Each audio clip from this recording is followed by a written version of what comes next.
ஒரு காலத்தில் அமைதியான ஒரு சிறிய கிராமம் இருந்தது.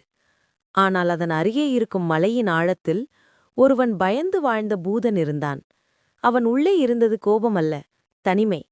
அந்த தனிமைதான் அவனை பயமுறுத்தும் உருவமாக மாற்றியது. கிராமத்திற்கு சென்றால் மக்கள் ஓடிப்போவது அவனை இன்னும் குழப்பத்தில் ஆழ்த்தியது. ஒரு நாள் கிராமத்திலிருந்து ஒரு சிறிய பெண் மலையை நோக்கி வருவதை பார்த்தான். அவள் அவனை பார்த்தும் ஓடவில்லை. அவள் கண்களில் பயமில்லை, கருணை மட்டும் இருந்தது.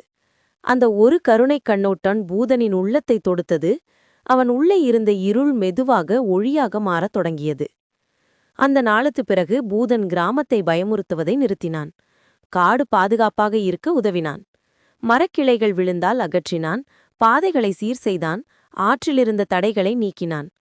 கிராமத்தினர் அவன் மாற்றத்தை உணரத் தொடங்கினர்.